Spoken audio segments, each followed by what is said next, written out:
आजच्या नवीन व्हिडिओमध्ये तुमचं सगळं स्वागत आहे। आज आम्ही जाणार आहे मोरगाव या ठिकाणी। मोरगाव हे प्रसिद्ध तीर्थक्षेत्र आहे। मोरेश्वरचे विनायकापैकी एक असलेलं गणपती मंदिर आहे। तर हा व्हिडिओ तुम्ही शेवटपर्यंत बघा। या व्हिडिओमध्ये आपण गणपतीचं दर्शन करूया। आणि हे मंदिर आहे पुण्यापासून जवळपास 60 किलोमीटर अंतरावर आहे, म्हणजे जेजुरी रोड, जे सासवड ते जेजुरी आणि जेजुरीहून 15 ते 17 किलोमीटर अंतरावर आहे।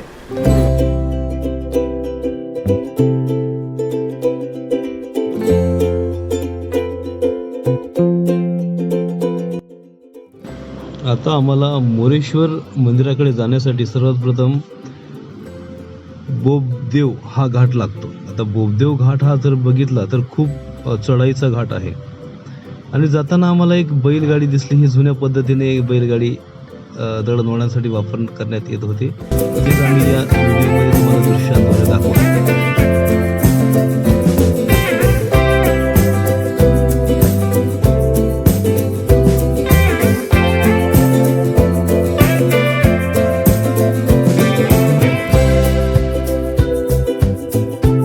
तर आम्हाला जाताना काही शहरं सुद्धा लागले, त्यामध्ये सासवड व जेजुरी हे देवस्थान सुद्धा लागले।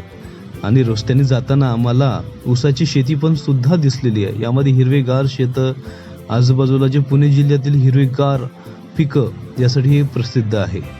आता आम्ही मोरेश्वर या मंदिराकडे जाण्यासाठी आणि या गावामध्ये आम्ही सध्या प्रस्थान केले आहे आणि इथे येऊन थांबलेलो आहे।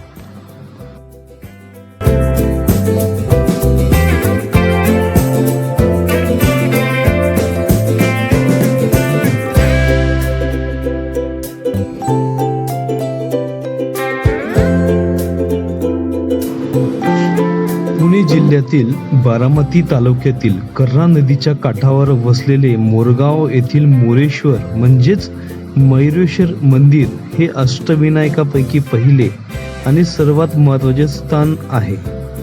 11व्या शतकातील हे स्वयंभू स्थान गाणपत्य संप्रदायाचे प्रमुख केंद्र मानले जाते। इथे मयुरेश्वरावर मोरावर आरूढ होऊन गणपतीने दैत्याचा वध केला होता। मोरेश्वर मंदिराची प्रमुख वैशिष्ट्ये। मयुरेश्वर मंदिराचं जे स्थान आहे ते पुणे शहरापासून सुमारे 55 ते 65 किलोमीटर अंतरावर आहे। हे स्थान पुणे जिल्ह्यामध्ये आहे। अष्टविनायकापैकी पहिले स्थान या स्थानाला मानले जाते। अष्टविनायकांची यात्रा मोरगावच्या मयुरेश्वराच्या दर्शनाने सुरू होते आणि येथेच पूर्ण होते असे मानले जाते। मंदिराची जी रचना आहे, हे मंदिर एका गडीसारखे असून काळ्या पाषाणात बांधलेले आहे। मंदिराला चारही बाजूंना प्रवेशद्वारे आणि उंच कडा आहे।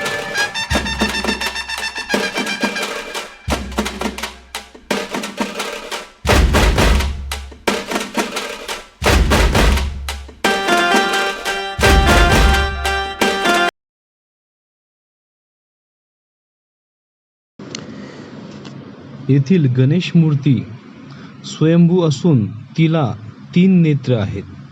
मूर्तीच्या सोंडेत हिरा आहे आणि उजव्या बाजूस रिद्धी सिद्धीच्या पितळी मूर्ती आहेत। मंदिराच्या प्रवेशद्वारावर एक मोठा दगडाचा नंदी पायाला लाडू असलेला आहे, जो गणेशाकडे तोंड करून उभा आहे। ऐतिहासिक महत्त्व। हे मंदिर मोरया गोसावी या थोर गणेश भक्ताच्या पूजेचे ठिकाण होते। अष्टविनायकांपैकी सर्वात प्राचीन आणि दक्षिण काशी समजले जाणारे हे ठिकाण धार्मिक दृष्ट्या अत्यंत जागृत स्थान आहे।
तर मित्रांनो, हा व्हिडिओ तुम्हाला नक्की आवडला असेल अशी आशा करतो आणि भेटू नवीन पुढच्या व्हिडिओमध्ये. तोपर्यंत तुम्ही माझे यूट्यूब चॅनल परमेश्वर सुपलकर ऑफिशियल या चॅनलला नक्की तुम्ही सबस्क्राईब करा आणि या व्हिडिओला नक्की लाईक करायला विसरू नका, जेणेकरून आपण पुढच्या व्हिडिओमध्ये भेटूया. नमस्कार. जय महाराष्ट्र.